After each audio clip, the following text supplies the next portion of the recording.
बिस्मिल्लाहिर्रहमानिर्रहीम। अस्सलाम वालेकुम। इंटेलिजेंस क्लब में आप सबको खुशामदीद। आज कुछ नई चीज़ों के साथ हम आपके सामने फिर से हाज़िर हैं। इस टॉपिक को समझने से पहले आप सबको ये रिक्वेस्ट है कि हमारे इस चैनल को सब्सक्राइब करें और बेल आइकन का बटन ज़रूर प्रेस करें ताकि हर नई आने वाले वीडियो का नोटिफिकेशन आप सबको मिल सके। दोस्तों, ये बहुत ही इंटरेस्टिंग टॉपिक है और इस टॉपिक को समझने से आपकी बहुत सारी चीज़ें जो हैं वो क्लियर हो जाती हैं। और दूसरी बात कि ये जो एग्ज़ाम्पल है ये बहुत बार रिपीट हो चुका है, यानी कि इस किस्म के जो एग्ज़ाम्पल्स होते हैं ये एग्ज़ाम्स के अंदर जो डिफरेंट एग्ज़ाम्स होते हैं हमारे कॉम्पिटिटिव के या फिर किसी भी जॉब के लिए, तो उसमें ये टॉपिक बहुत ही इंटरेस्टिंग होता है। तो चलिए इसको समझते हैं। Find the greatest length of wooden scale which can be used to measure 540 centimetre and 360 centimetre exactly. अब ये बता रहा है कि हमें एक ग्रेटेस्ट लेंथ का एक वुडन स्केल जो है वो फाइंड करना है जिसकी मेजरमेंट जो है 540 सेंटीमीटर एंड 360 सेंटीमीटर एग्जैक्टली है। ठीक है जी। अब ये बेसिकली एग्जाम्पल होता है आपका HCF का। HCF इसको हम क्या कहते हैं? Highest common factor. अब हम इसको क्या कहते हैं? हाईएस्ट कॉमन फैक्टर कहते हैं। ठीक है जी। अब ये कैसे पता चला कि ये HCF है? देखिए, जहाँ पे भी आपके पास इस किस्म के टर्म्स आ जाएं जैसे कि ग्रेटेस्ट, लार्जेस्ट, फॉर एग्जांपल जैसे कि हाईएस्ट, ठीक है जी।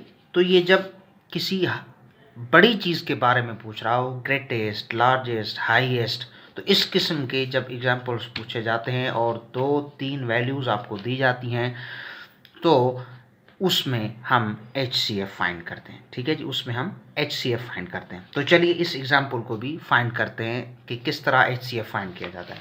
ठीक है जी। HCF फाइंड करने का जो फॉर्मूला है या जो तरीका है वो ये है कि आप जो भी आपके पास नंबर गिवन होते हैं उस सब के आप क्या निकालेंगे? प्राइम फैक्टर्स निकालेंगे। क्या निकालेंगे? प्राइम फैक्टर्स निकालेंगे। अब ये जी प्राइम फैक्टर क्या होते हैं? प्राइम फैक्टर किसी भी नंबर के वो फैक्टर होते हैं जो सिर्फ 2 नंबर के साथ डिवाइड हो सकते हैं। ठीक है जी। तो ये प्राइम फैक्टर है। अब इसकी डिटेल में मैं नहीं जाता, ये प्राइम फैक्टर किसी और वीडियो में हम आपको सिखाएंगे, लेकिन थोड़ा सा इसको ये समझ लें कि प्राइम फैक्टर क्या होता है। ठीक है जी। अब ये किस तरह से प्राइम फैक्टर्स फाइंड किए जाते हैं किसी भी नंबर के, तो सबसे पहले आप क्या लिखेंगे? 540 लिखेंगे। इस तरह से उसकी डिवीजन करते जाएंगे। ठीक है जी। अब डिवीजन कहाँ से स्टार्ट होती है, ठीक है जी, और कहाँ तक चलती है ये समझना ज़रूरी है। किसी भी नंबर के प्राइम फैक्टर निकालने के लिए हम उस नंबर को सबसे पहले किसी भी छोटे नंबर के साथ डिवाइड करेंगे, लेकिन उस छोटे नंबर का जो स्टार्ट होगा, जो शुरुआत होगी वो 2 से होगी। ठीक है जी, 2 से होगी।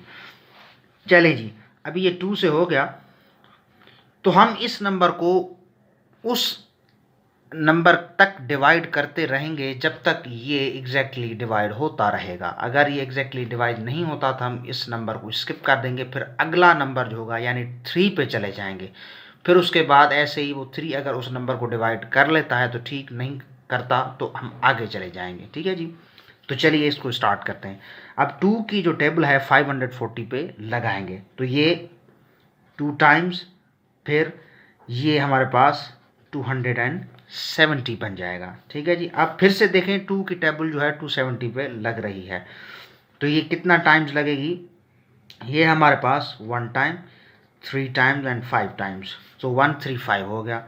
फिर जी अब देखें कि 2 की जो टेबल है वो 135 पे नहीं लग रही, तो हमने अब क्या करना है कि इस 2 को छोड़ के अब 3 पे जाना है। तो देखें 3 की टेबल इस पे लगती है तो यस 3 की टेबल इस पे लग रही है। तो 3 की टेबल अब 13 पे लगाएंगे तो कितना टाइम लगेगी? 4 टाइम लगेगी। 1 बच जाएगा, वो इधर चला जाएगा, तो ये 15 पे भी 3 टाइम्स लगेगी, 5 टाइम, सॉरी 5 टाइम लगेगी।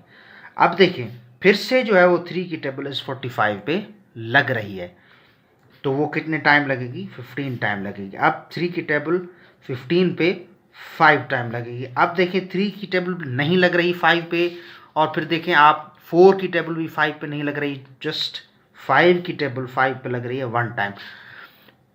तो अब जहाँ पे 1 आ गया तो इसका मतलब है आगे आपको डिवाइड इसको नहीं करना। तो ठीक है जी, अब ये जो आपके फैक्टर्स हैं ये सारे प्राइम फैक्टर्स कहलाएंगे किस नंबर के, 540 के।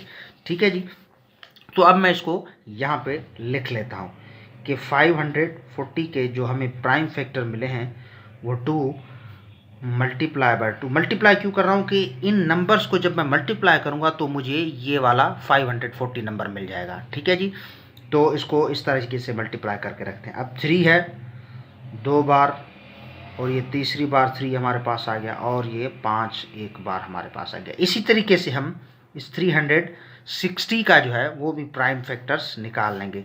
और किस तरह से निकालेंगे, मैंने कहा कि आप छोटे से नंबर से इसको डिवाइड करना स्टार्ट कर दें और उसकी शुरुआत जो है वो 2 से करेंगे। तो चलिए 2 से 360 को डिवाइड करते हैं।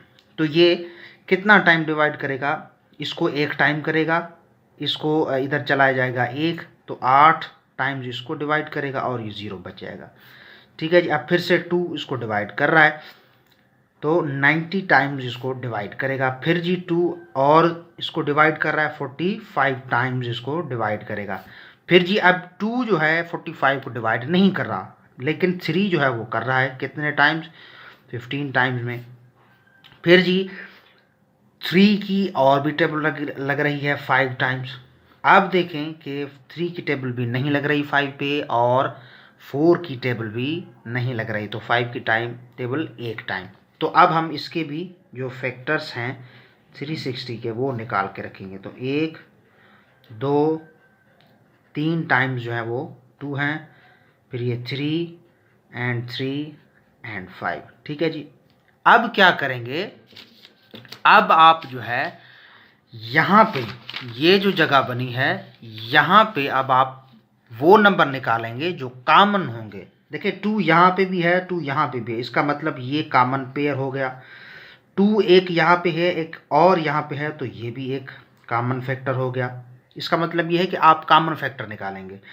2 यहाँ पे है लेकिन कोई और 2 जो है इस नंबर में उसका फैक्टर नहीं है, तो हम इसको छोड़ देंगे। 3 यहाँ पे भी है, 3 यहाँ पे भी है, ये भी फैक्टर हो गया। 3 यहाँ पे भी है, 3 यहाँ पे भी है, ये भी फैक्टर हो गया। लेकिन ये 3 मौजूद है, इधर कोई 3 नहीं है, तो इसको छोड़ देंगे। 5 यहाँ पे भी है, 5 यहाँ पे भी है, ये भी एक पेयर निकाल लेंगे। अब हर पेयर में से एक नंबर जो है वो निकाल लेंगे। तो 2 मल्टीप्लाई 2 एंड यहाँ से 3, यहाँ से भी 3 और यहाँ से 5। अब इस सबको मल्टीप्लाई करके रखेंगे तो ये कितना मिल जाएगा, 4, ये 9 एंड ये 5। 4 और 9 को जब हम मल्टीप्लाई करेंगे तो ये 36 मिलेंगे, और मल्टीप्लाई बाय 5 कर लेंगे तो ये हमें कितना मिलेगा, 5 6 30, और 3 ऊपर गए, 5 3 15, 15 और 3 कितने हमारे पास मिल गए, 18, तो 180। अब ये जो कह रहा है कि ग्रेटेस्ट लेंथ है वुडन स्केल की वो क्या होगी, 180 सेंटीमीटर हो जाएगी, 180 सेंटीमीटर हो जाएगी। तो ये एक छोटा सा एग्जाम्पल था जो हमने कर लिया। एक और एग्जाम्पल है वो भी हम कर लेते हैं, एक और एग्जाम्पल है वो भी हम कर लेते हैं। ठीक है जी, अब वो क्या है कि the length breadth and height of a room are 8 centimetre 6 centimetre and 4 centimetre respectively. तो डिटरमाइन द लॉन्गेस्ट। अब देखें लॉन्गेस्ट, ग्रेटेस्ट, हाईएस्ट, इस तरह के जब अल्फाज इस्तेमाल हों तो समझ जाएं कि आपको क्या निकालना है, हाईएस्ट कॉमन फैक्टर निकालना है, हाईएस्ट कॉमन फैक्टर निकालना है। ठीक है जी, अब थोड़ा सा इसको हम समझ लेते हैं कि हम क्या निकालेंगे, प्राइम फैक्टर्स निकालेंगे उन सारे नंबर्स के। तो 2 से स्टार्ट करेंगे, 4 टाइम्स टेबल लगेगी, 2 टाइम्स टेबल लगेगी, 2 पे 1 टाइम टेबल लगेगी। अब इसी तरीके से 6 का निकाल लेंगे, 3 टाइम लगेगी, 3 की जो टेबल है वो 3 ही इसको डिवाइड कर सकता है 1 टाइम। इसी तरीके से 4 इसका भी हम निकालेंगे तो 2 2 2 ज़ा 4 होता है, फिर 2 आ गया तो 1। अब हम क्या करेंगे, इन नंबर्स को जो प्राइम फैक्टर्स हैं वो लिख लेंगे, ठीक है जी। तो इसी तरीके से 6 के जो प्राइम फैक्टर्स हैं वो 2 और 3, और जो 4 के हैं वो भी हम लिख लेंगे 2 × 2। अब देखें, जब तीनों में कॉमन पेयर होगा तभी वो नंबर कॉमन होगा, ठीक है जी। 2 यहाँ पे, 2 यहाँ पे, 2 यहाँ पे, तो एक तो कॉमन इसमें ये हो गया। 2 यहाँ पे है लेकिन यहाँ पे नहीं है, 2 यहाँ पे है लेकिन यहाँ पे भी है और यहाँ पे नहीं है, तो ये कॉमन फैक्टर नहीं होगा। 3 यहाँ पे इन दोनों में नहीं है, तो ये कॉमन फैक्टर नहीं होगा। तो सिर्फ ये जो है 2 ये कॉमन फैक्टर है, और यही आपका क्या हो जाएगा, HCF हो जाएगा। ये आपका क्या हो जाएगा, HCF। तो उम्मीद है कि HCF यानी कि हाईएस्ट कॉमन फैक्टर जो है वो आपको समझ में आ गया होगा। तो मज़ीद इंटरेस्टिंग वीडियो देखने के लिए हमारे इस चैनल को सब्सक्राइब करते रहें, वीडियो को शेयर और लाइक ज़रूर करते रहें, और वीडियो को एंड तक ज़रूर देखें ताकि आपको ये टॉपिक और आने वाले टॉपिक जो हैं वो अच्छी तरीके से समझ में आते रहें। तो बहुत सारा ख्याल रखिएगा, हमारे लिए भी दुआ कीजिएगा। अल्लाह हाफ़िज़।